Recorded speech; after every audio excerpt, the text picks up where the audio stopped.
قادر ومن شر حاسد إذا حسد. بسم الله الرحمن الرحيم.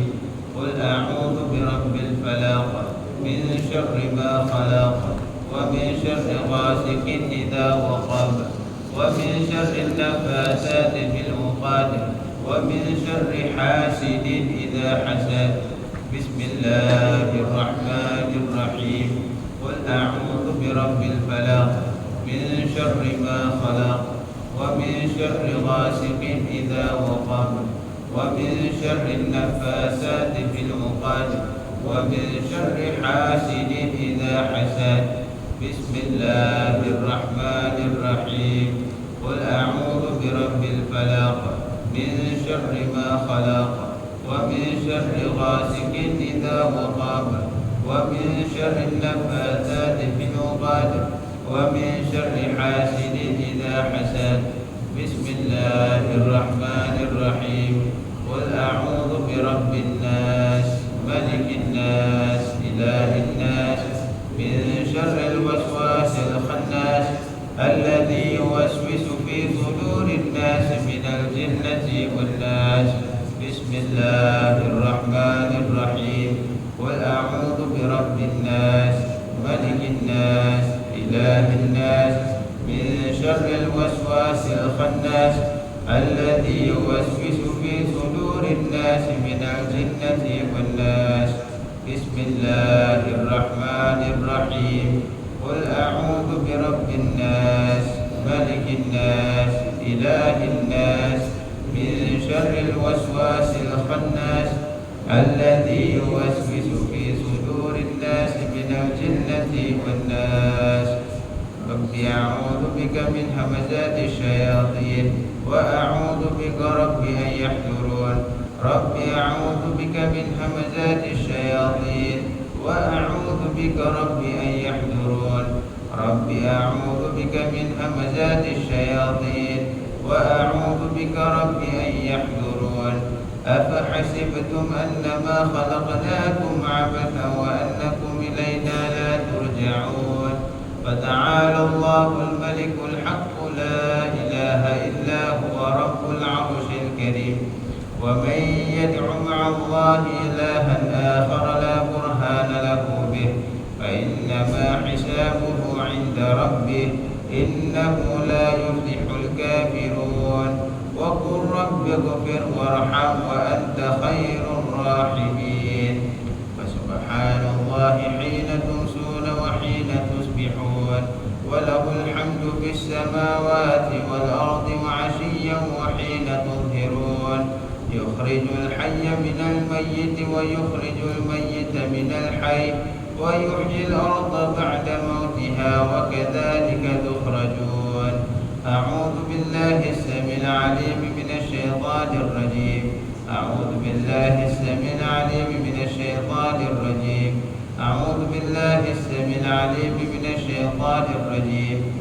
لو أنزلنا هذا القرآن على جبل لرأيته خاشعا متصدعا من خشية الله.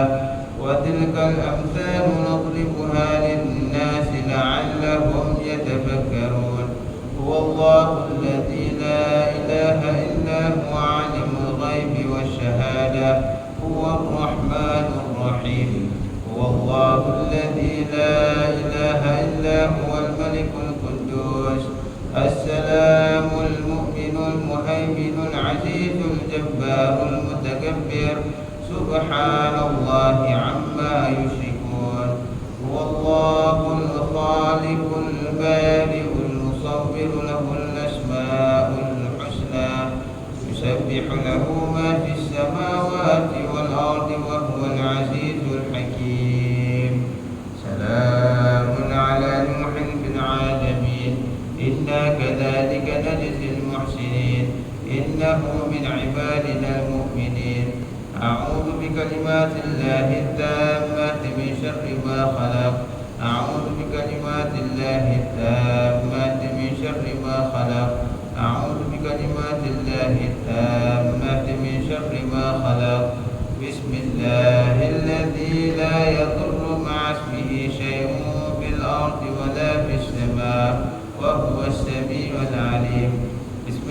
الذي لا يضر مع اسمه شيء في الأرض ولا في السماء وهو السميع العليم. بسم الله الذي لا يضر مع اسمه شيء في الأرض ولا في السماء وهو السميع العليم. اللهم إني أصبحت منك في نعمة وعافية وستر، فأتمم نعمتك علي وعافيتك وسترك في الدنيا والآخرة. اللهم إني أصبحت منك في نعمة وعافية وستر، فأتمم نعمتك علي وعافيتك وسترك في الدنيا والآخرة. اللهم إني أصبحت منك في نعمة وعافية وستر، فأتمم نعمتك علي وعافيتك وسترك في الدنيا والآخرة. اللهم إني أصبحت أشهدك وأشهد حملة عرشك وملائكتك وجميع خلقك أنك أنت الله لا إله إلا أنت وحدك لا شريك لك، وأن سيدنا محمدا عبدك ورسولك. اللهم إني أصبحت أشهدك وأشهد حملة عرشك وملائكتك وجميع خلقك أنك أنت الله لا إله إلا أنت وحدك لا شريك لك، وأن سيدنا محمدا عبدك ورسولك. اللهم إني أصبحت أشهدك وأشهد حملة عرشك وملائكتك وجميع خلقك أنك أنت الله لا إله إلا أنت وحدك لا شريك لك، وأن سيدنا محمدا عبدك ورسولك. اللهم إني أصبحت أشهدك وأشهد حملة عرشك وملائكتك وجميع خلقك أنك أنت الله لا إله إلا أنت وحدك لا شريك لك، وأن سيدنا محمدا عبدك ورسولك. الحمد لله رب العالمين حمدا يوافي نعمه ويكافئ مزيدا. الحمد لله رب العالمين حمدا يوافي نعمه ويكافئ مزيدا. الحمد لله رب العالمين حمدا يوافي نعمه ويكافئ مزيدا. آمنت بالله العظيم وكفرت بالجبت والطاغوت واستمسكت بالعروة الوثقى لا انفصام لها والله سميع عليم. آمنت بالله العظيم وكفرت بالجبت والطاغوت واستمسكت بالعروة الوثقى لا انفصام لها والله سميع عليم. آمنت بالله العظيم وكفرت بالجبت والطاغوت واستمسكت بالعروة الوثقى لا انفصام لها والله سميع عليم. رضيت بالله ربا وبالإسلام دينا وبمحمد صلى الله عليه وآله وسلم نبيا ورسولا. رضيت بالله ربا وبالإسلام دينا وبمحمد صلى الله عليه وآله وسلم نبيا ورسولا. رضيت بالله ربا وبالإسلام دينا وبمحمد صلى الله عليه وآله وسلم نبيا ورسولا. حسبي الله لا إله إلا هو عليه توكلت وهو رب العرش العظيم. حسبي الله لا إله إلا هو عليه توكلت وهو رب العرش العظيم. حسبي الله لا إله إلا هو عليه توكلت وهو رب العرش العظيم. حسبي الله لا إله إلا هو عليه توكلت وهو رب العرش العظيم. حسبي الله لا إله إلا هو عليه توكلت وهو رب العرش العظيم. حسبي الله لا إله إلا هو عليه توكلت وهو رب العرش العظيم. حسبي الله لا إله إلا هو عليه توكلت وهو رب العرش العظيم. اللهم صل على سيدنا محمد وآله وصحبه وسلم. اللهم صل على سيدنا محمد وآله وصحبه وسلم. اللهم صل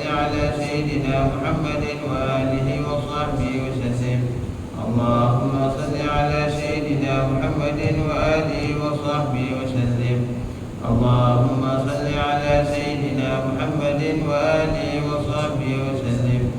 اللهم صل على سيدنا محمد وآله وصحبه وسلم. اللهم صل على سيدنا محمد وآله وصحبه وسلم.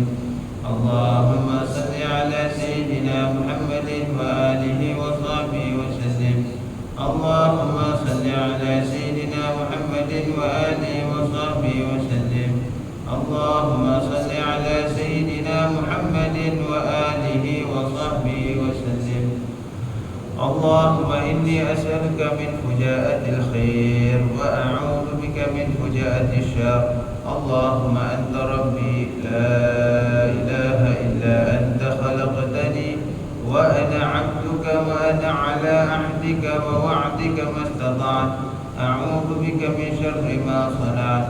أبوء لك بنعمتك علي وأبوء بذنبي فاغفر لي فإنه لا يغفر الذنوب إلا أنت. اللهم أنت ربي لا إله إلا أنت عليك توكلت وأنت رب العرش العظيم. ما شاء الله كان وما لم يشاء لم يكن ولا حول ولا قوة إلا بالله العلي العظيم. أعلم أن الله على كل شيء قدير وأن الله قد أحاط بكل شيء علما. اللهم إني أعوذ بك من شر نفسي ومن شر كل دابة أنت آخذ بناصيتها إن ربي على صراط مستقيم. يا حي يا قيوم برحمتك أستغيث ومن عذابك أستجير. أصلح لي شأني كله ولا تكلني إلى نفسي ولا إلى أحد من خلقك طرفة عين. اللهم إني أعوذ بك من الهم والحزن وأعوذ بك من العجز والكسل وأعوذ بك من الجبن والبخل وأعوذ بك من غلبة الدين وقهر الرجال. اللهم إني أسألك العافية في الدنيا والآخرة. اللهم إني أسألك العفو والعافية والمعافاة الدائمة في ديني ودنياي وأهلي ومالي. اللهم استر عوراتي وآمن روعاتي.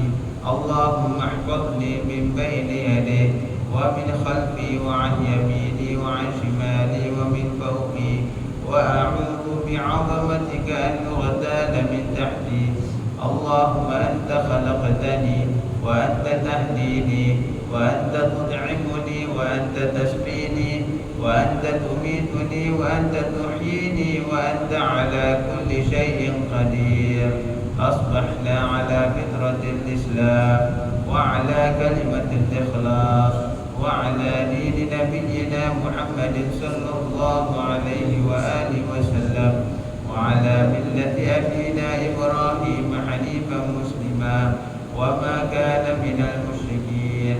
اللهم بك أصبحنا وبك أمسينا وبك نحيا وبك نموت وعليك نتوكل وإليك النشور.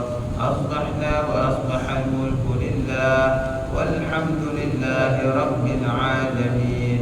اللهم إني أسألك خير هذا اليوم فتحه ونصره ونوره وبركته وهداه.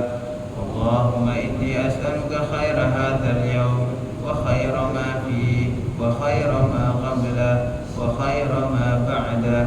وأعوذ بك من شر هذا اليوم وشر ما فيه وشر ما قبله وشر ما بعده.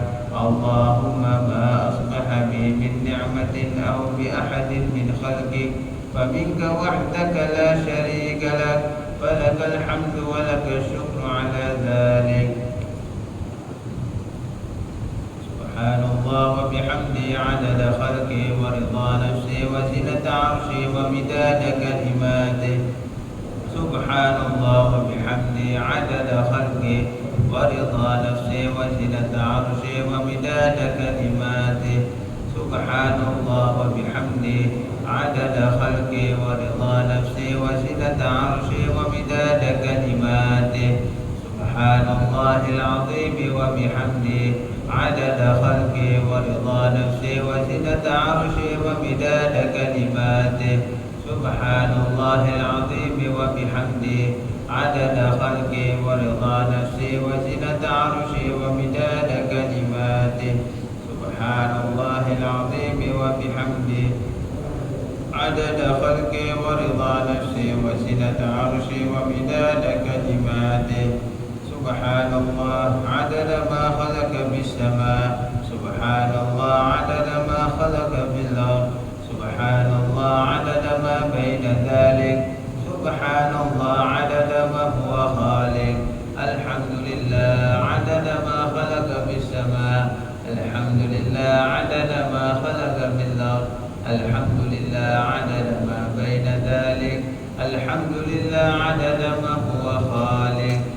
لا إله إلا الله عدد ما خلق في السماء لا إله إلا الله عدد ما خلق في الأرض لا إله إلا الله عدد ما بين ذلك لا إله إلا الله عدد ما هو خالق الله أكبر عدد ما خلق في السماء الله أكبر عدد ما خلق في الأرض الله أكبر عدد ما بين ذلك الله أكبر عدد ما هو خالق لا حول ولا قوة إلا بالله العلي العظيم عدد ما خلق في السماء لا حول ولا قوة إلا بالله العلي العظيم عدد ما خلق في الأرض لا حول ولا قوة إلا بالله العلي العظيم عدد ما بين ذلك لا حول ولا قوة إلا بالله العلي العظيم عدد ما هو خالق لا إله إلا الله وحده لا شريك له له الملك وله الحمد يحيي ويميت وهو على كل شيء قدير عدد كل ذرة ألف مرة لا إله إلا الله وحده لا شريك له له الملك وله الحمد يحيي ويميت وهو على كل شيء قدير عدد كل ذرة ألف مرة لا إله إلا الله وحده لا شريك له له الملك وله الحمد يحيي ويميت وهو على كل شيء قدير عدد كل ذرة ألف مرة اللهم صل وسلم على سيدنا محمد مفتاح باب رحمة الله عدد ما في علم الله صلاة وسلاما دائمين بدوام ملك الله وعلى آله وصحبه عدد كل ذرة ألف مرة اللهم صل وسلم على سيدنا محمد مفتاح باب رحمة الله عدد ما في علم الله صلاة وسلاما دائمين بدوام ملك الله وعلى آله وصحبه عدد كل ذرة ألف مرة اللهم صل وسلم على سيدنا محمد مفتاح باب رحمة الله عدد ما في علم الله صلاة وسلاما دائمين بدوام ملك الله وعلى آله وصحبه عدد كل ذرة ألف مرة في كل لحظة أبدا عدد خلقه ورضا نفسه وزنة عرشه ومداد كلماته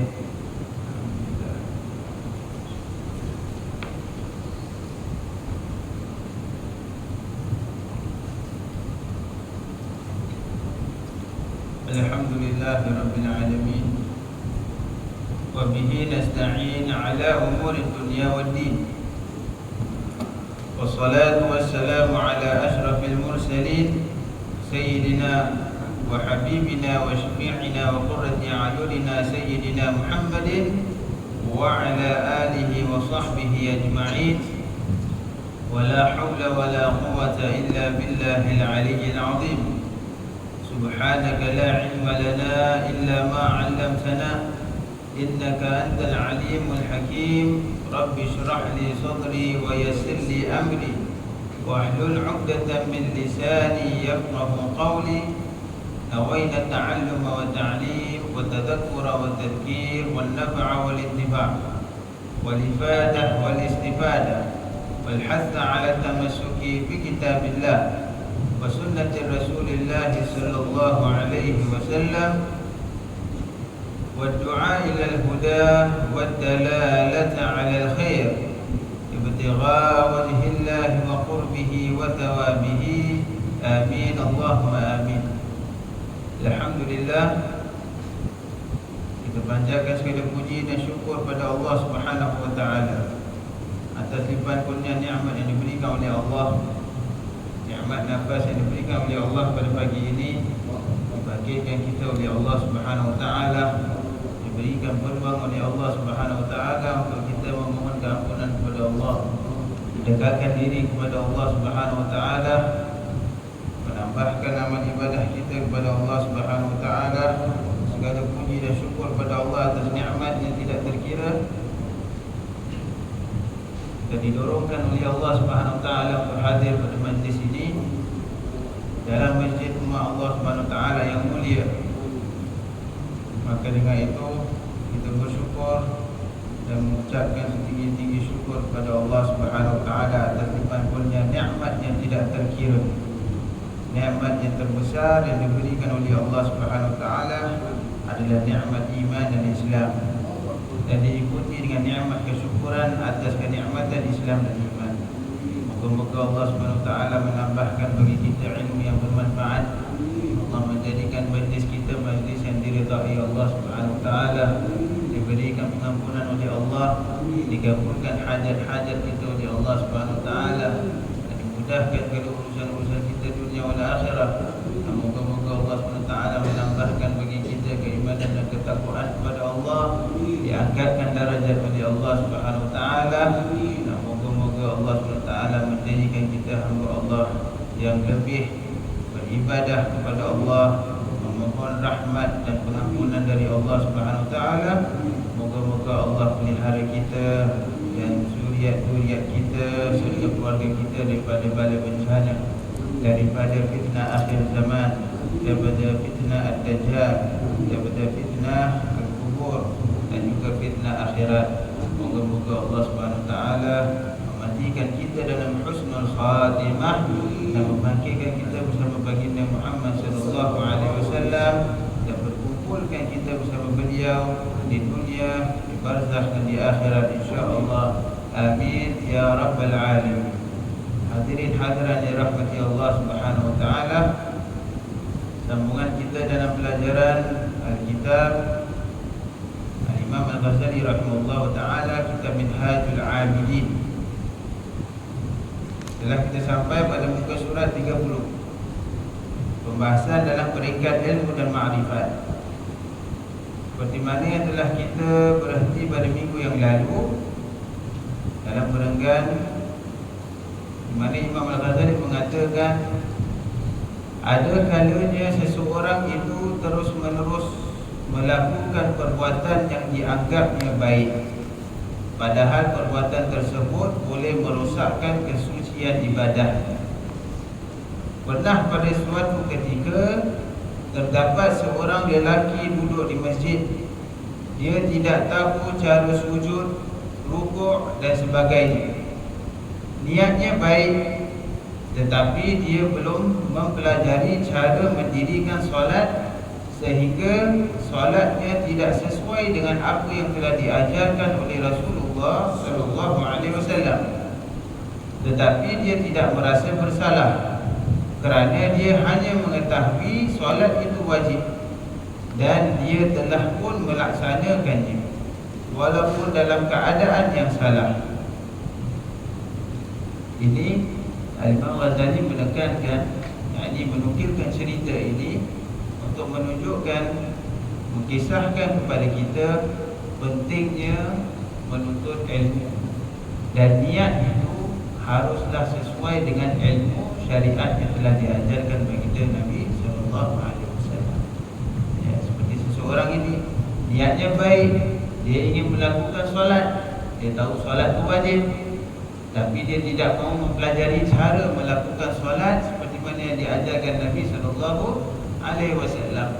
Akhirnya apa dia buat? Dia solat cara sendirinya. Sama ada dia duduk aja ke, atau dia hadirkan niat aja dalam keadaan dia niat dia solat. Ini yang dimaksudkan seseorang itu dia sangka dia melakukan perbuatan yang dianggapnya baik, padahal perbuatan tersebut boleh merosakkan kesucian ibadahnya, kan? Maka itu penuntutan ilmu itu sangat penting dalam agama kita. Sesuatu ibadah harus sesuai dengan cara yang diajarkan Nabi sallallahu alaihi wasallam, iaitu berdasarkan nas Al-Quran dan hadis Nabi sallallahu alaihi wasallam. Tidak ada ibadah yang boleh dilakukan secara sendirian.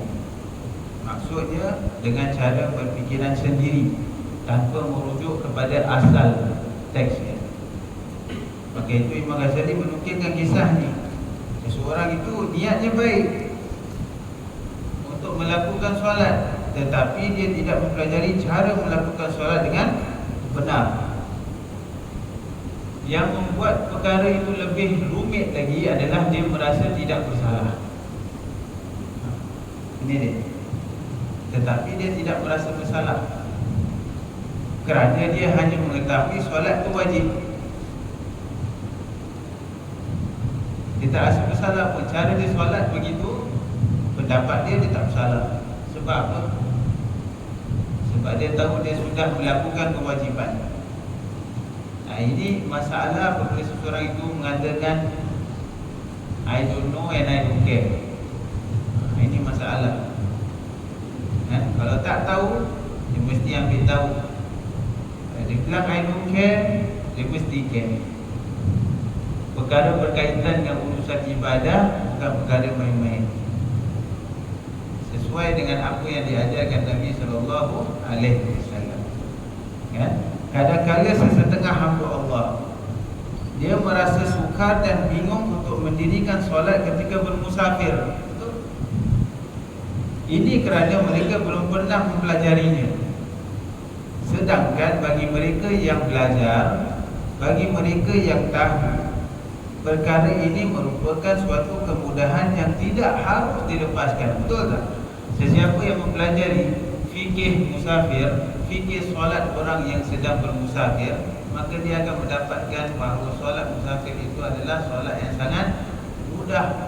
Rukhsah, keringanan yang diberikan Allah Subhanahu Wa Taala, kemudahan bagi orang-orang yang bermusafir.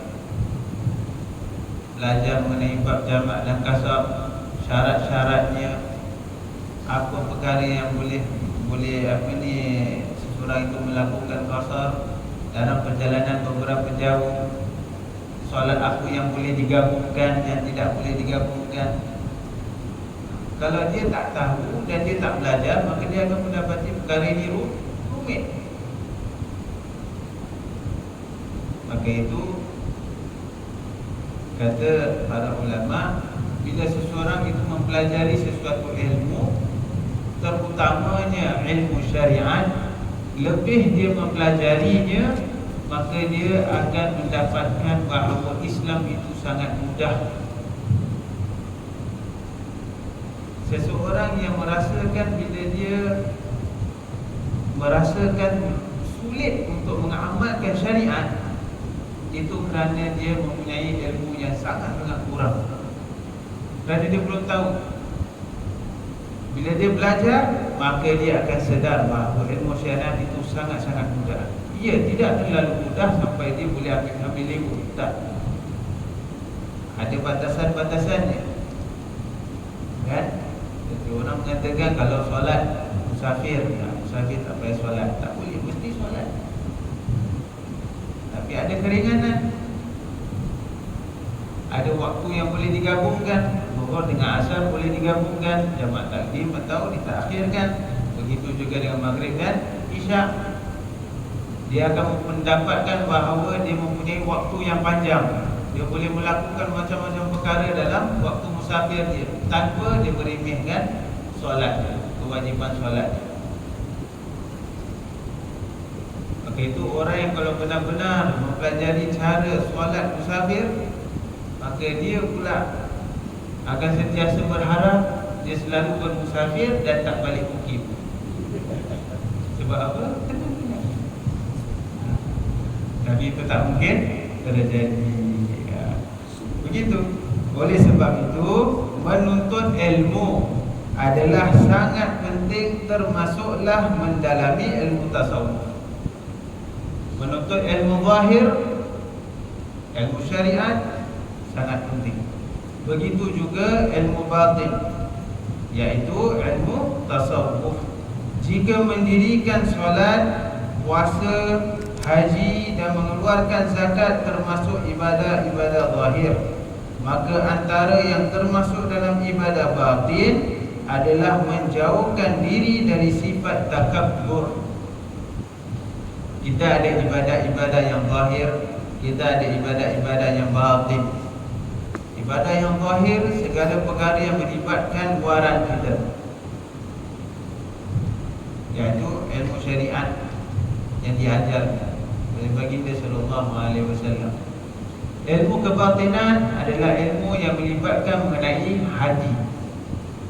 Ini juga mempunyai ilmu yang harus dipelajari.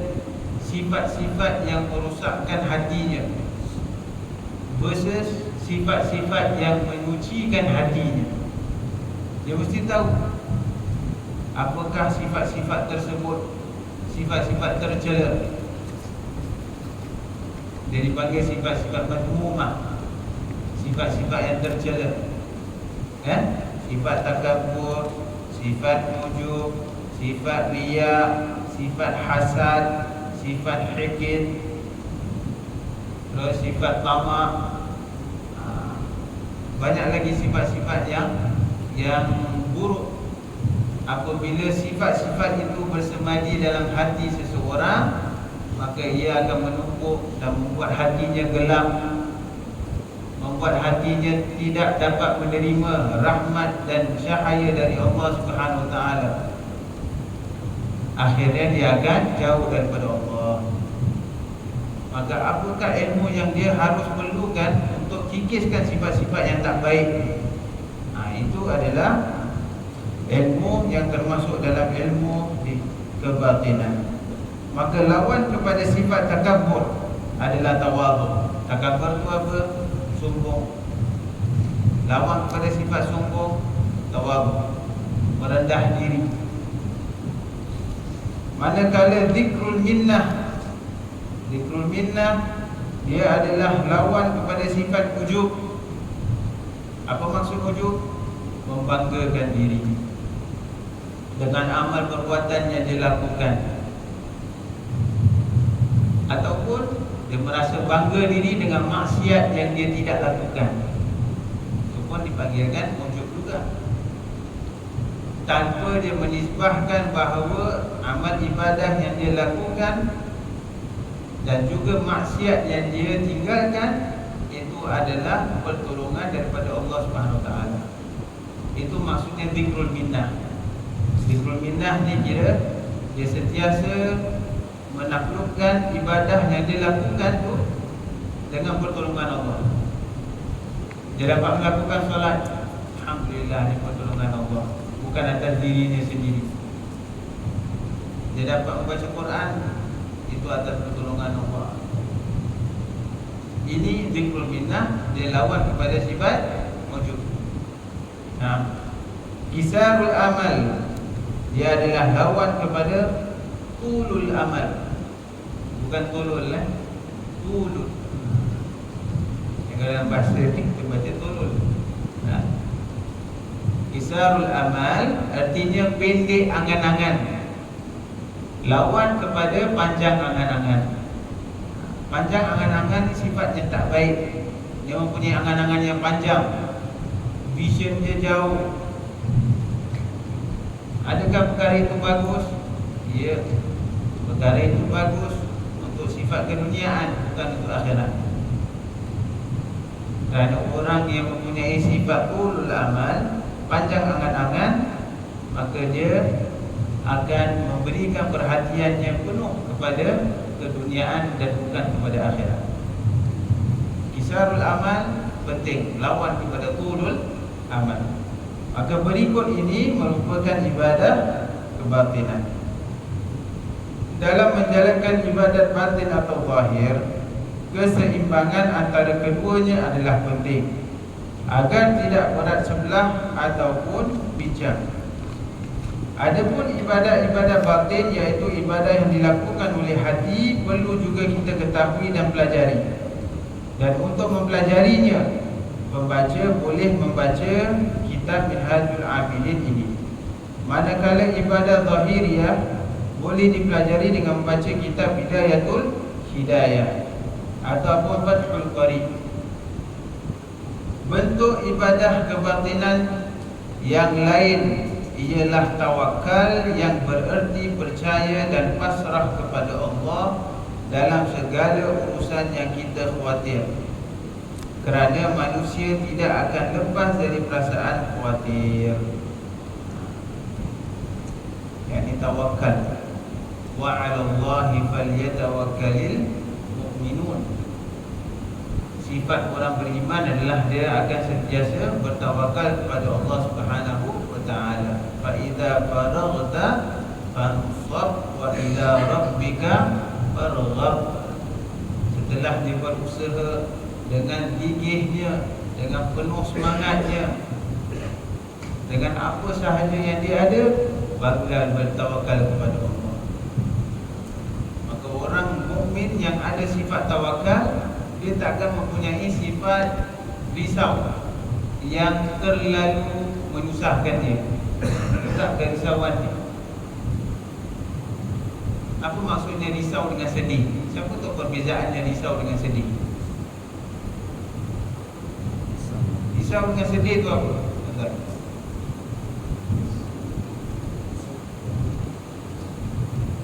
Apa yang dimaksudkan bila kita mengatakan kita ni sedih? Kita sedih atas apa? Perkara yang sudah berlaku ke belum? Dah berlaku. Perkara belum berlaku nak sedih macam mana?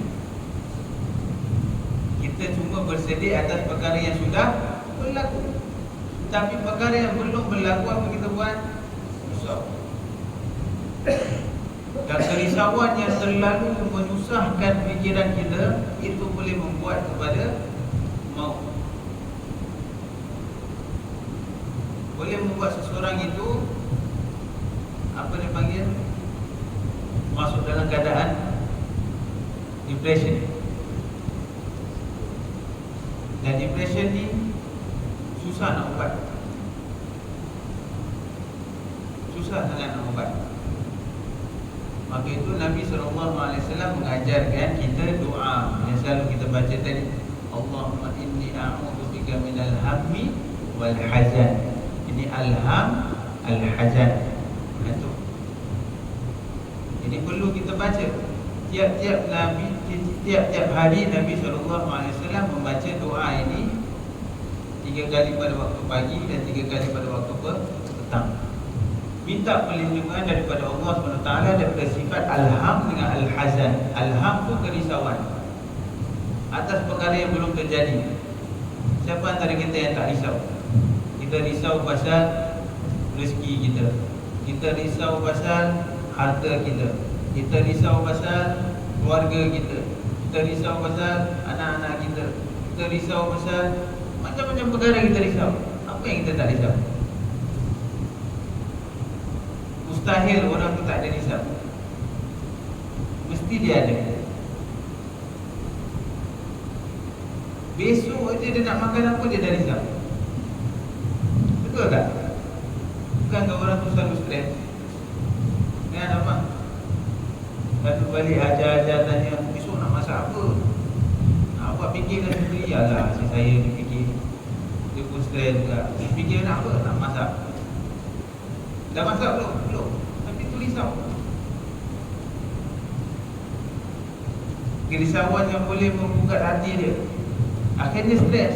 Dia risau, tak tahu apa nak masak besok. Yang stres apa? Dia stres dia tuangkan ke anda.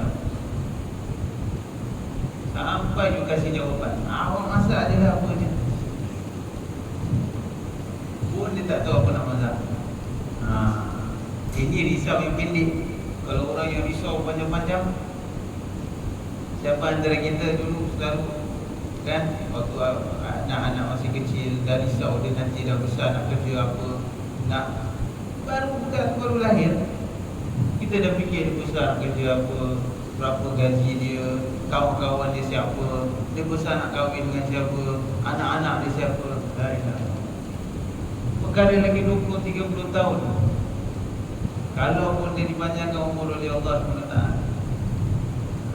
ini perkara boleh menyebabkan depresi yang amat memberikan kesan yang negatif dalam diri seseorang. Tak ada ubat melainkan daripada Allah Subhanahu wa taala. Maka itu Nabi SAW mengajarkan memohon perlindungan dari Allah. A'udzubika, wahai Tuhan, kami mohon perlindungan kepadamu daripada sifat al-ham wal hazan.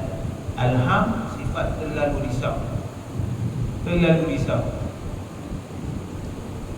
Lawan kepada risau ni tawakal. Kalau hazan, terlalu sedih, kita sedih atas perkara yang sudah terjadi, perkara yang sudah berlaku. Itu pun Nabi SAW ajarkan.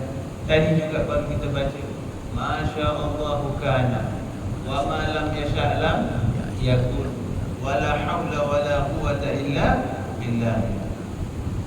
Habis, end of story. Masya Allah kana, apa yang telah ditetapkan oleh Allah akan terjadi. Wa ma lam yasha' lam yakun, apa yang bukan ditetapkan oleh Allah takkan terjadi. Wala haula wala quwwata illa billah, tidak ada daya dan upaya melainkan daripada Allah Subhanahu wa taala. Orang yang beriman harus mendidik hatinya dengan sifat-sifat sedemikian. Supaya apa? Supaya dia dapat menjalani hidupnya dengan penuh ketenangan. Hari-hari dia bangun, dia bersyukur kepada Allah atas hidup nikmat yang diberikan oleh Allah, atas rezeki yang telah diberikan oleh Allah, atas umur yang telah diberikan oleh Allah.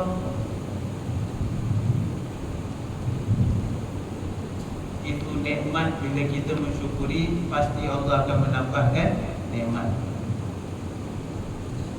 Ini yang sesuai dengan maksud firman Allah SWT, la in syakartum la azidannakum.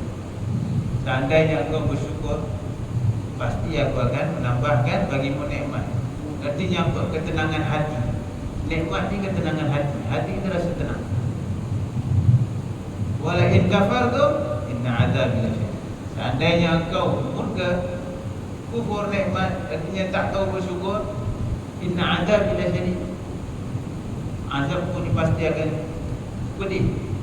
Azabnya apa? Hati rasa tak tentu arah, risau. Macam mana nak function? Kehidupan kita normal nak function macam mana kalau hati kita risau? Betul tak tuan-tuan? Tak boleh function, tak boleh nak buat apa-apa. Maka itu harus seseorang yang beriman itu mempunyai sifat tawakal kepada Allah Subhanahu wa taala dalam setiap keadaan. Contohnya dalam mencari rezeki yang halal. Kadang-kadang kita khawatir kalau dagangan kita rugi kerana sawah kita diserang hama dan sebagainya. Jadi dalam keadaan seperti ini, seharusnya kita kembali dan serahkan diri kepada Allah Subhanahu wa taala. Hanya satu sahaja metod yang diajarkan oleh Allah Subhanahu wa taala supaya seseorang itu sentiasa mendapatkan ketabahan dan mendapatkan ketenangan dalam kehidupannya walau apa sahaja ujian yang dia menghadapi. Apa dia? Takwa. Resepi dia satu, tak ada lain. Takwa kepada Allah. Apa sahaja berlaku dalam kehidupan kita, itu semua sudah menjadi ketetapan Allah Subhanahu wa taala. Wattaqullah. Allah selalu pesan, bertakwalah kamu kepada Allah, maka Allah Subhanahu wa taala akan memberikan jalan penyelesaian. InsyaAllah dalam hal ini penyusun akan nukilkan keterangan Imam Ghazali yang panjang lebar dalam kitabnya Minhajul Abidin. Kita tidak boleh menentang. Sebaliknya wajib ikhlas dalam menerima takdir Allah, sabar dalam menghadapi dugaan, tahan menerima ujian, dan tabah dalam mentaati perintah Allah dan Rasulnya. Itulah orang yang kuat imannya. Ini kerana sabar itu sendiri bererti tahan diuji. Ya, ini tips Imam Ghazali berikan. Ada beberapa perkara orang beriman harus sentiasa berpegang. Yang pertama, dia ikhlas dalam menerima takdir Allah SWT. Ikhlas dalam menerima takdir Allah SWT. Yakni jangan menyalahkan diri. Dia menyalahkan diri kerana kesalahan dia, takut. Dia harus istighfar, dia harus taubat. Tapi tak boleh dia sentiasa menyalahkan diri dia sampai dia dia punish diri dia. Dia harus ikhlas, ini takdir Allah SWT, apa yang terjadi. Yang kedua, sabar dalam menghadapi ujian. Yang ketiga, tahan menerima ujian dan penderitaan. Yang keempat, tabah dalam mentaati perintah Allah dan Rasulnya. Ya, dan mengagungkan perintah Allah dan Rasul, dia mempunyai kesabaran. Kan? Sabar ini ada 3 peringkat. Sabar dalam ketaatan. Dalam melakukan ketaatan kepada Allah, diperlukan kesabaran. Yang kedua, sabar dalam menghadapi maksiat. Sabar dalam menghadapi maksiat, itu juga perlukan kesabaran. Dia nak buat sesuatu maksiat, kemudian dia fikir balik, nafsu dia nak buat, ini perkara dilarang oleh Allah, maka dia sabar. Itu mendapatkan ganjaran yang besar di sisi Allah SWT. Sabar juga. Yang ketiga tu sabar dalam menghadapi ujian, musibah. Dan idza asabatul musibah qalu inna lillahi wa inna ilaihi raji'un. Ini sabar yang tertinggi. Musibah ataupun ujian, ia bermaksud perkara-perkara yang tidak mendatangkan kesenangan dalam diri dia bila dia menghadapi itu perkara. Itu nama dia musibah. Idza asabatul musibah, apabila sesuatu perkara yang tidak baik, tidak diingini berlaku pada kamu, itu dinamakan musibah. Ma asaba min musibatin illa biiznillah. Ini harus kita pegang. Surah Taghabun Allah Taala firman, ma asaba min musibatin illa biiznillah. Tidak ada sesuatu ujian yang menimpa kamu kecuali izin daripada Allah. Baik kena sihir, baik kena macam-macam ujian. Atas sihir yang berlaku, kalau terkena, ada biiznillah. Dia terjadi atas izin Allah. Kalau bukan atas izin Allah, takkan terjadi. Ma asaba min musibatin illa bi'iznillah. Wa may yu'min billah yahdi qalbah. Barang siapa yang beriman, yang rida dengan ujian yang Allah Taala tetapkan itu, yahdi qalbah, Allah akan melapangkan hati. Ini hati urusan Allah. Kita nak dapat keterangan hati, balik pada Allah. Nak rida dengan satu musibah, kan, bukan senang. Tuan, kita cakap senang. Atau kalau kita sakit pun kadang kita cela diri sendiri. Kalau aku tahu aku tak makan ni perkara. Iya, memang rasa geram kadang itu. Tapi bila fikir balik, astagfirullah, ini kan memang sudah kata Tuhan. Betul tak? Itu kata Nabi SAW, lau minasyaitan. Lau, seandainya, kalau itu, Kalau kita selalu sebut tu perkara kalau itu adalah perbuatan daripada syaitan. Jangan. Sifat orang beriman bukan begitu. Dia tak akan sentiasa menyalahkan.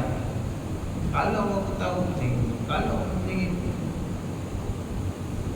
Kita kan sifat manusia suka berbagai mengut. Kita sifat, kata Nabi SAW, itu sifat dari syaitan. Jangan.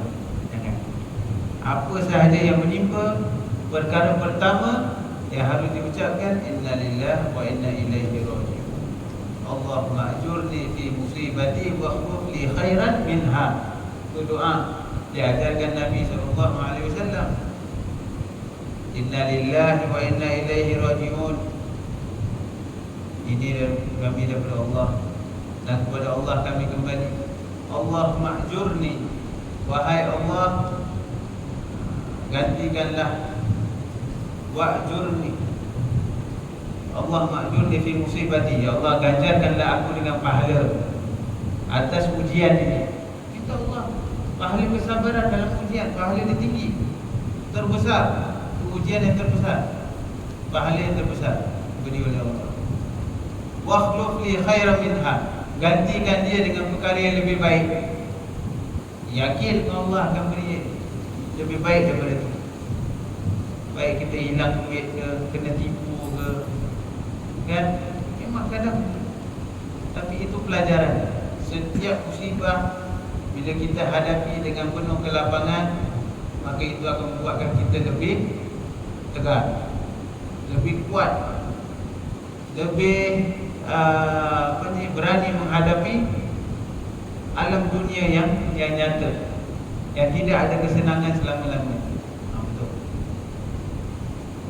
Kan? InsyaAllah. Tentang taubat juga akan penyusun terangkan dalam kitab Minhajul Abidin, ditambah dengan karangan Imam Ghazali yang lain. Kita sudah tahu tentang ikhlas, tetapi perlu penyusun jelaskan sekali lagi di sini bahawa ikhlas itu bererti meninggalkan sifat riya dalam beramal dan beribadah. Dalam menjalankan ibadah batin, terdapat beberapa larangan yang perlu diketahui oleh setiap muslim. Ini kerana apa artinya beragama Islam jika tidak mengetahui larangan-larangan dan kewajipannya? Hati akan menjadi kosong, penuh dengan sifat jahat dan busuk, sementara Islam berfungsi untuk membersihkan diri dari sifat-sifat buruk tersebut. Ya, tujuan Islam itu didatangkan oleh Allah Subhanahu Wa Taala kepada kita adalah untuk membersihkan hati kita daripada sifat-sifat buruk. Itu tujuan Islam. Islam tak menyusahkan. Dan Islam ini bukan paksaan. La ikraha fid din. Tidak ada paksaan dalam agama. Tak ada paksaan dalam agama. La ikraha fid din. Fatabayyana ar-rusydu minal ghayy. Faman yakfur bit-taghut wa yu'min billah faqad istamsaka bil 'urwatil wuthqa la infisama laha. Wallahu samii'un. Kenyataan sudah dibentangkan, kebatilan sudah dibentangkan. Pilih mana satu. Ini agama yang penuh dengan keterangan. Maka itu orang yang benar-benar belajar agama Islam, dia akan mendapati agama Islam itu penuh dengan fitrah. Dia agama fitrah, tak ada yang menyimpang. Agama Islam ni terutama sekali dengan sains, sangat-sangat connected. Islam tu tak boleh berpisah dengan sains, tak boleh berpisah dengan matematik, tak boleh berpisah dengan geografi, tak boleh. Maka jika seseorang itu mempelajari ilmu Islam yang sebenar, maka dia akan mendapatkan cahaya yang begitu terang, berbeza daripada kegelapan. Kan? Maka itu Bila seseorang itu hatinya disinari dengan cahaya, maka dia akan bersih hatinya dan hatinya tidak akan menjadi kosong. Maka itu kata Imam Ghazali, apa artinya kita beragama Islam kalau hati kotor? Orang kalau ada hati kotor, apa sahaja dia takkan yang apa sahaja berlaku takkan berubah. Kalau hati dia tak nak terima, kan? Orang yang Islam, dia harus membersihkan hatinya. Kalau setakat disunat dan mengucap 2 kalimat syahadat sewaktu hendak bernikah dan sembahyang yang didasari dengan sifat riya dan ujub, semuanya itu langsung tidak bermakna. Islam bukan sahaja menyarankan kita untuk menjalankan amalan-amalan batin, tetapi juga menyeru agar kita menjauhi larangan-larangan batin. Antara larangan batin yang dimaksudkan di sini adalah tidak keikhlasan dalam menerima takdir Allah Subhanahu wa taala. Wa Yusuf pernah membaca suatu kisah di mana terdapat seorang yang ditinggalkan seorang diri oleh anak dan isterinya kerana meninggal dunia. Orang tersebut terlalu sedih dan mengumpat Allah. Perbuatannya itu merupakan satu dosa yang besar kerana tidak mahu menerima takdir Allah. Macam mana maksud mengumpat Allah? Apa pengertian yang maksud mengumpat Allah? Mengumpat itu maksudnya apa? Bila kita cakap orang mengumpat, fahaman kita apa bila orang mengumpat? Dia cakap baik ke cakap buruk? Ada tak mengumpat cakap baik? Ada tak? Orang tu cakap baik pasal kita.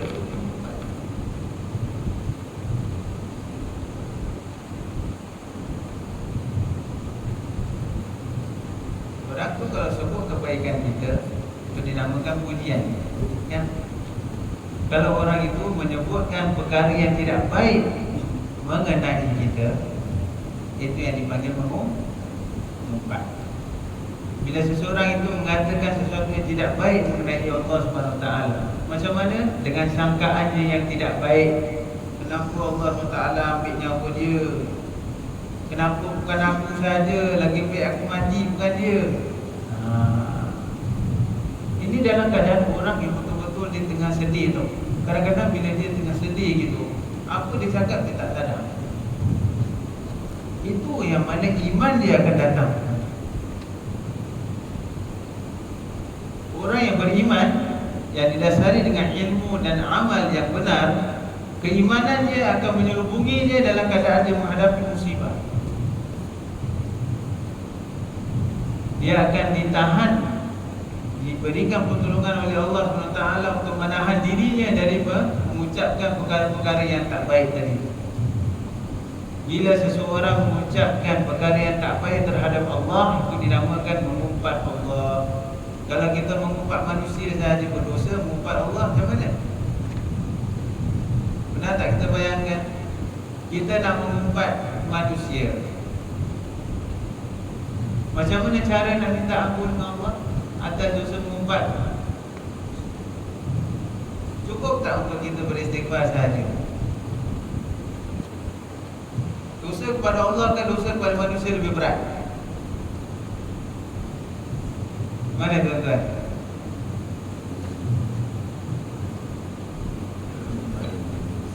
Dosa kepada manusia kan dosa kepada Allah? Mana lebih berat? Dosa pada manusia. Dosa pada Allah.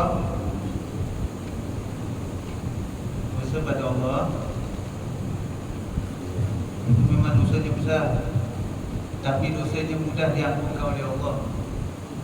Kalau dosa kepada manusia, Allah tidak akan masuk campur, kecuali manusia tu ampunkan dosa awak. Kita kalau mengumpat pasal seseorang, cara nak minta ampun adalah mesti kita pergi dekat dia, meluahkan yang kita pernah mengumpat pasal dia dan mohon kemaafan daripada dia. Kalau dia tak maafkan, tak ada pengampunan lagi. Sehingga dia mengampunkan, barulah Allah akan ampunkan. Ini pertalian hubungan antara manusia dengan manusia. Itu lebih berat untuk dijaga daripada pertalian hubungan dia dengan Allah Subhanahu Wa Taala. Jadi kalau orang itu mengumpat Allah Subhanahu Wa Taala, apa dia perlu buat? Dia perlu istighfar, dia perlu bertaubat. Ada syarat-syaratnya. Hanya perlu dengan penuh keikhlasan nak taubat kepada Allah. Mengumpat dosa besar, kan? Jadi kalau orang mengumpat Allah SWT tu dengan cara tidak, dengan cara apa? Dengan cara menyalahkan Allah Subhanahu Wa Taala. Oh Allah begini, kenapa Allah SWT uji aku macam gini? Asal kenapa? Kalau orang yang beriman, tak, terusnya dia akan labat inna lillahi wa inna ilaihi raji'un. Allah ma'ajurni fi musibati waktu li khairan minha ma syaa Allah kan wa ma lam yasha' lam yakun la haula wa la quwwata illa billah. Dia ucap terus. Jangan tahu itu akan menimbulkan keredaan dalam hati dia. Itu yang kata Allah SWT, bagi siapa rida dengan ketentuan yang aku berikan, yang aku tetapkan, maka ketahuilah aku telah sediakan bagi dia syurga yang tidak ada mata memandang, tidak ada telinga yang pernah mendengar, dan tidak terlintas dalam hati manusia. Barang siapa yang rida dengan ketentuan Allah Subhanahu Wa Taala, nak dapat keridaan bukan senang. Betul. Jadi bila seseorang itu diuji, bila tahap keimanan kita diuji oleh Allah, kita hadapi musibah, tengok macam mana keimanan kita. Baik. Jadi di sini kata Imam Ghazali, perbuatannya merupakan satu dosa yang besar kerana dia tidak mahu terima takdir Allah. Amal yang ditulis dengan ain bererti perbuatan, manakala amal yang ditulis dengan hamzah mempunyai erti merasa tidak akan mati, dan ini merupakan satu dosa besar. Ini kerana jika seseorang itu merasakan bahawa dia tidak akan mati, maka dia akan menangguhkan ketaatannya kepada Allah Ta'ala. Sebagaimana yang sedia maklum, riya adalah perbuatan yang tidak ikhlas. Seseorang itu hanya berpura-pura beribadah dengan tujuan untuk mendapatkan pujian semata-mata dan bukan kerana Allah Subhanahu Wa Taala. Itu adalah riya. Riya, dia melakukan perbuatan bukan ikhlas kerana Allah, hanya untuk mendapatkan pujian. Ini namanya riya, menunjuk-nunjuk. Adapun kibir, dia adalah merasa dirinya besar ataupun sombong. Pada hakikatnya tiada manusia yang besar. Kebesaran dan kebaikan seseorang hanya dapat diketahui jika ajalnya adalah husnul khatimah. Tetapi jika dia mati dalam su'ul khatimah, ini berarti dia seorang yang kerdil, meskipun dia merasakan dirinya besar. Maka itu jauhilah sifat-sifat buruk tersebut. Manusia nak rasa dirinya besar, itu satu perkara yang amat mendustakan dirinya sendiri. Dalam Quran Allah SWT terang jelaskan, ya ayyuhan nasu antumul fuqara'u ila Allah.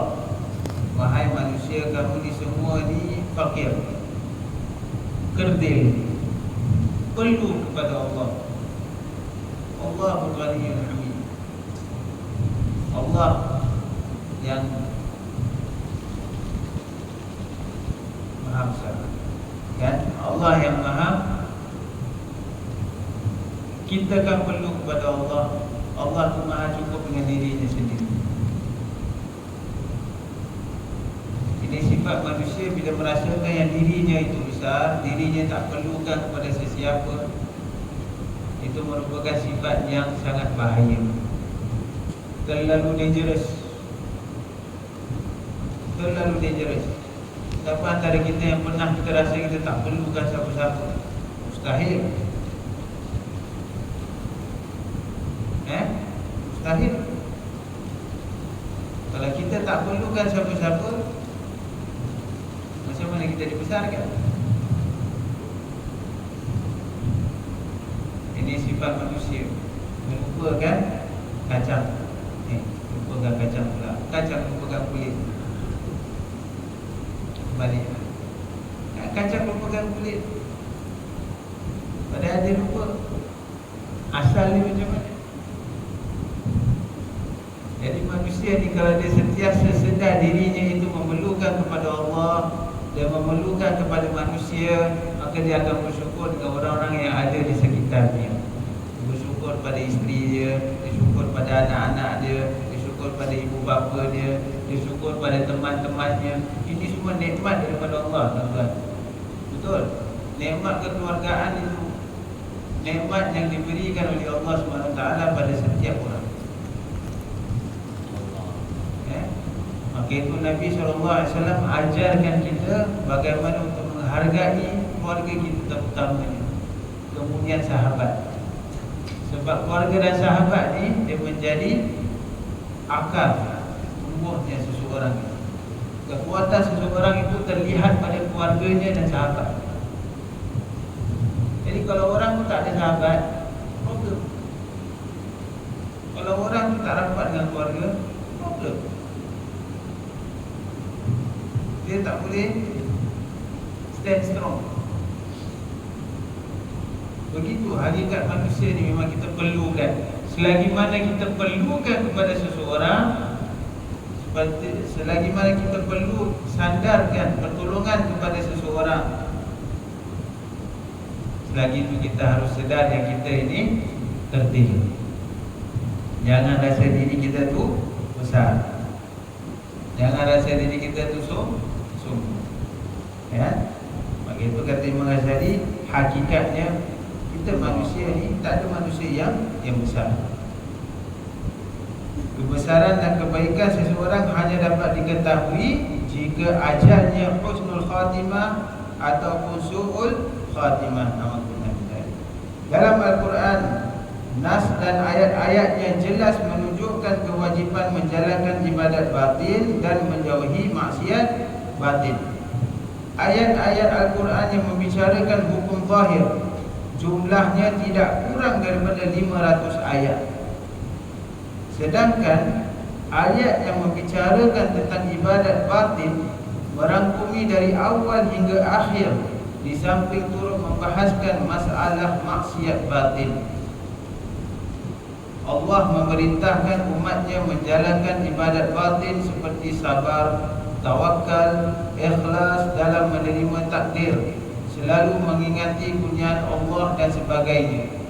Jika ibadat batin tersebut nyata-nyata diperintahkan oleh Al-Quran dan hadis, maka tiada artinya keislaman seseorang jika dia masih suka mengganggu orang lain, berbohong, derhaka terhadap kedua orang tua, su'udzon, yakni sangka buruk terhadap sesama manusia muslim, dan sifat-sifat tercela yang lain.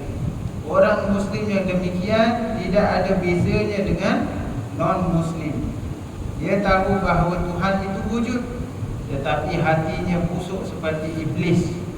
Kesimpulannya, ibadah hati memang sesuatu yang penting.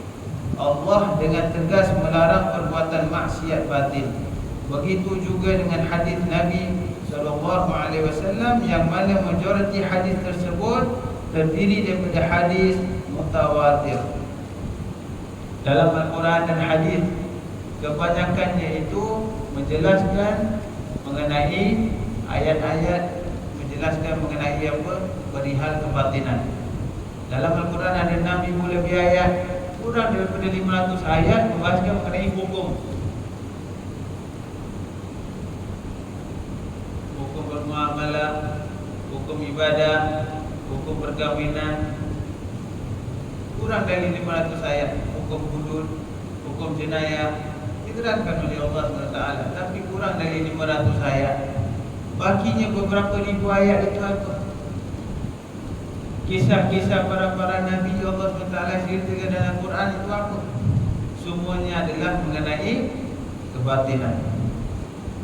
Sifat-sifat yang ada pada umat-umat yang terdahulu, yang Allah tak ingin sifat itu ada dalam umat Nabi Muhammad SAW. Yang sifat-sifat yang baik daripada umat-umat yang terdahulu, sifat-sifat yang tak baik, hingga mereka sanggup melawan Nabi-Nabi mereka. Sifat-sifat yang ada pada orang Yahudi, sifat-sifat yang ada pada orang Nasrani, sifat-sifat yang ada pada orang-orang yang tidak jujur dalam agama mereka. Ini semua tak boleh ada dalam sifat-sifat umat Nabi Muhammad SAW. Tak kena. Tak boleh. Kalau kita sifat dengan mereka, kalau kita sifat sama dengan mereka, apa beza kita dengan mereka? Maka itu kekuatan orang Islam ni pada apa? Akhlak. Itu akhlak. Dan akhlak ini adalah ilmu kebatinan. Akhlak akan terserlah. Akhlak yang zahir datang daripada kebatinan. Apa yang kita simpan dalam hati ini akan diserlahkan dalam zahir kita. Begitu Nabi SAW mengajarkan kita mengenai akhlak.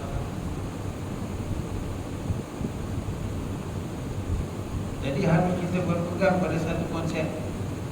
Kita orang Islam, Allah SWT jadikan kita, berikan kita nikmat Islam.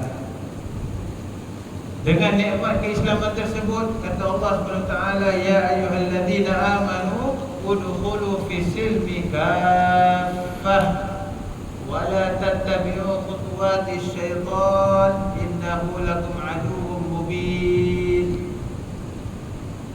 Wahai orang-orang yang beriman, Allah menyuruh kepada orang yang beriman, orang yang benar-benar inginkan kebaikan. Kita nak jadi orang baik ni perlu sabar banyak. Apa Allah suruh?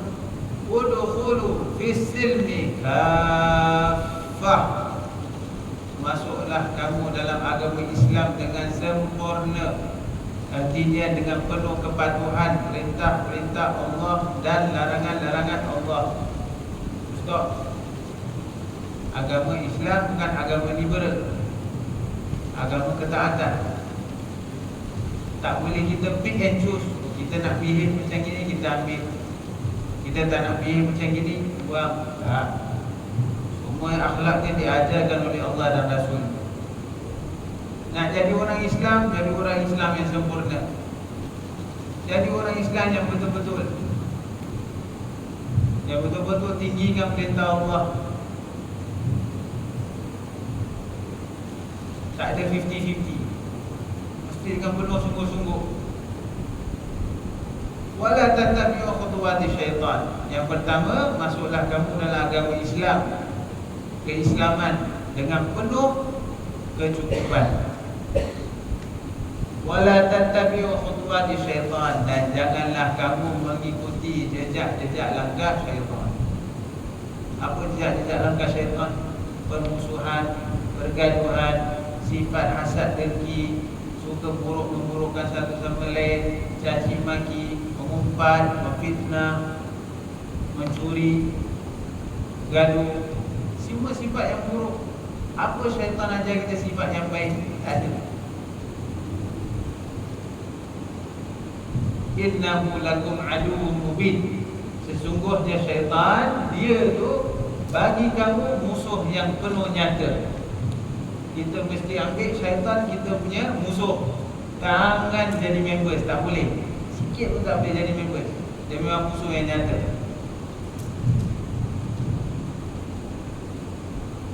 Itu seruan Allah. Kalau nak jadi orang yang benar-benar Muslim, yang hatinya penuh disinari cahaya dengan cahaya Allah Subhanahu Wa Taala, maka harus terima seruan Allah ni. Baru dia akan dapati dirinya itu dalam perlindungan Allah. Maka itu kata Ibn Ghazali dalam sini, nak jadi orang Islam, jadi orang Muslim, mesti ada perbezaan daripada non-Muslim. Jangan kita bersifat sama dengan orang Muslim, dengan orang non-Muslim. Tak boleh. Orang non-Muslim dia ada sifat sedemikian yang kita tak boleh ikut atau contohi. Kenapa? Sebab dia tak belajar. Sebab dia tak belajar. Dengan siapa? Tak belajar dengan Rasul dia. Kita Rasulullah perjuangkan hidupnya, mengajarkan kita akhlak.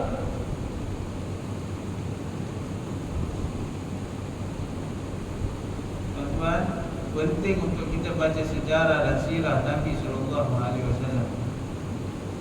Pernah tak kita kebayang macam mana Rasulullah SAW penghidupannya? Dia seorang Rasul, imam segala para Nabi-Nabi dan Rasul, manusia yang paling mulia diciptakan Allah Subhanahu Wa Taala, manusia yang paling disayangi dan disanjungi oleh Allah Subhanahu Wa Taala. Apa kehidupan Nabi SAW dekat bumi ini? Kehidupan yang mudah. Apa Nabi memiliki kesenangan macam kita?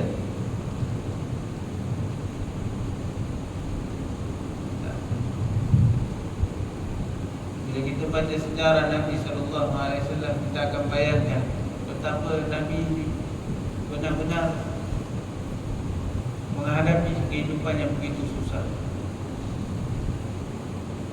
Padahal kalau mengikutkan statusnya, pangkatnya, kedudukannya,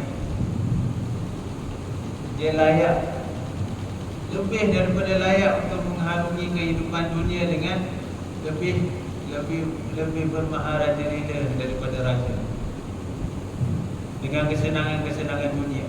Tapi adakah itu yang dipilih beliau? Tidak. Baca sirah Nabi SAW, fahami sirah, baru kita akan rasa betapa kerdilnya kita.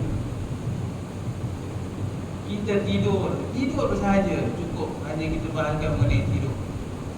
Kita kalau nak tidur, tuan-tuan, kita mesti pastikan yang kita ada katil yang sedap, tilam yang empuk, bukan main berapa 12 inci lagi. Sabuk-sabuknya mesti springnya. Kalau bukan tingkoi tak nak tidur. Mesti ada alas, mesti ada bantal yang empuk, sedap.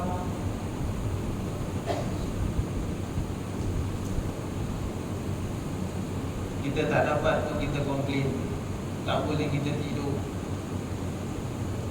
Ya, Nabi SAW, macam mana Nabi SAW tidur? Keadaan beliau tidur ni macam mana? Hanya tidur di atas tikar yang kasar. Tikar.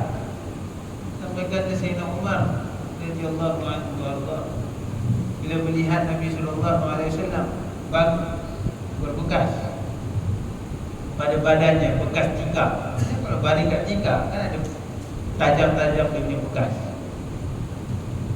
Sayyidina Umar akan menangis, ya Rasulullah, engkau tidur di atas tikar yang macam gini dengan badan kau berbekas, sedangkan itu Raja Kaisar tidur di atas katil dan tilamnya empuk, sedangkan kau ni Rasulullah.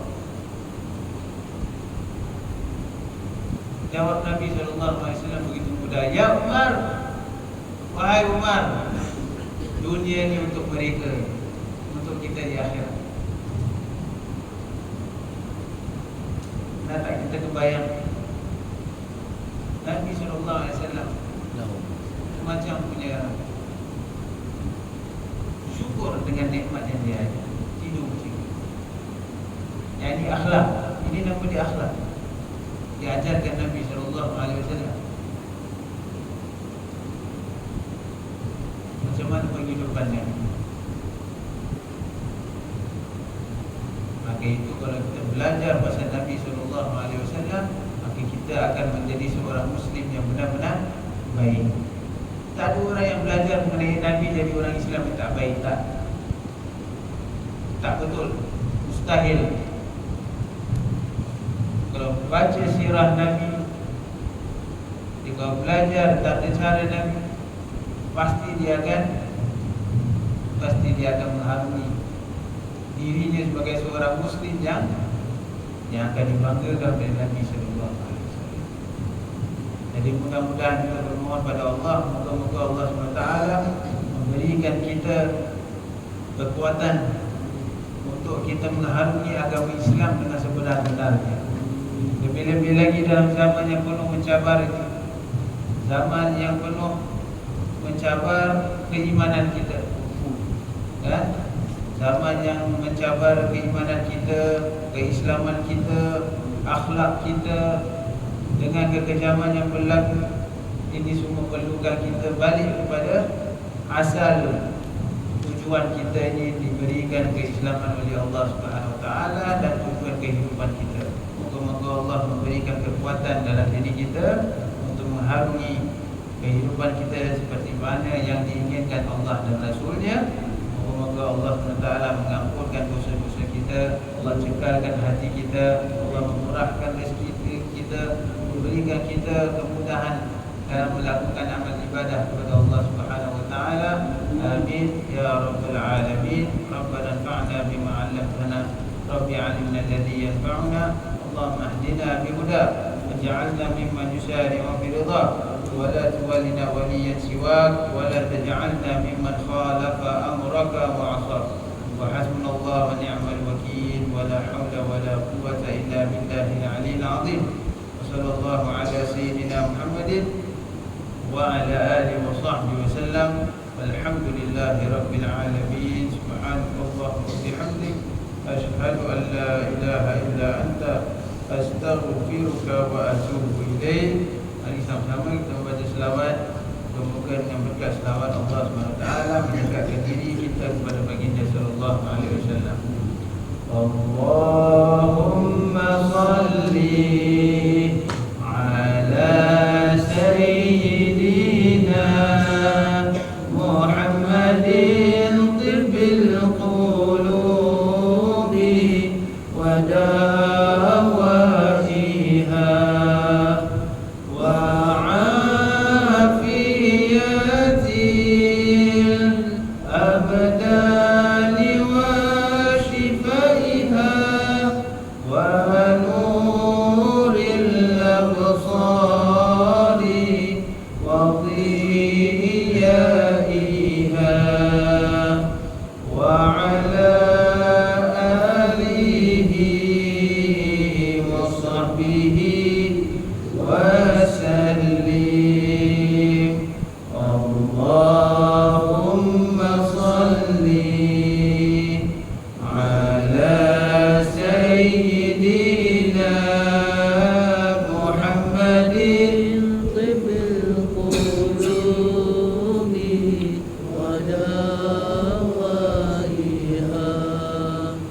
wa afiyatil abdani wa shifaiha wa nuril absari wa dhiyaiha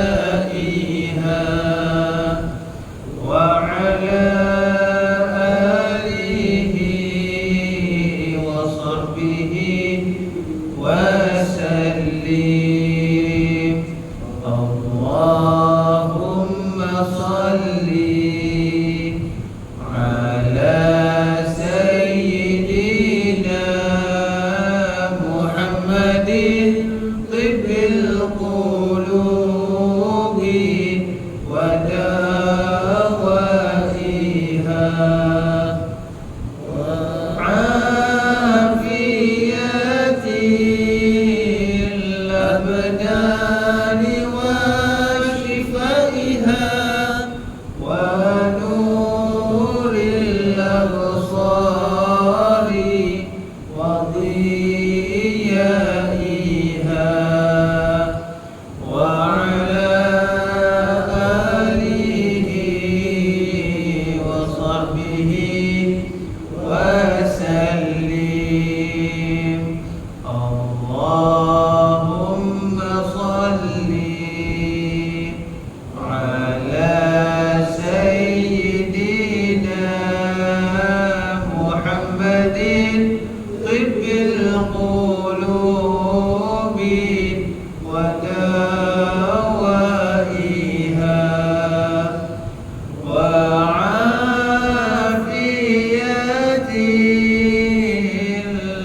salli ala sayyidina Muhammadin tibbil qulubi wa dawaiha wa afiyatil abdani wa shifaiha wa nuril absari wa diyaiha wa ala alihi wa sahbihi wa sallim. Amin ya Allah ya Rahman ya Rahim. Rabbana taqabbal minna innaka antas samiul alim wa tub alaina ya maulana innaka antat tawwabur rahim wakhtim bis salihati a'malana wa ajalana ya Allah ya karim. Da'wahum fiha subhanaka Allahumma wa tahiyyatuhum fiha salam wa akhiru da'wahum wa da'wana alhamdulillahi rabbil alamin. Taqabbalallahu minkum. Sedikit pengumuman tuan-tuan sekalian, insya-Allah minggu yang akan datang adalah minggu yang kita nanti-nantikan, iaitu minggu Haul yang akan diadakan semacam minggu juga pada hari Khamis, dua hari, dan hari Jumaat di Masjid Abdul Alim Siddiq dan juga di Blok 22 Hego untuk para pemagih Al-Adha. Kemudian hari Sabtu di Masjid Sultan, betul tak?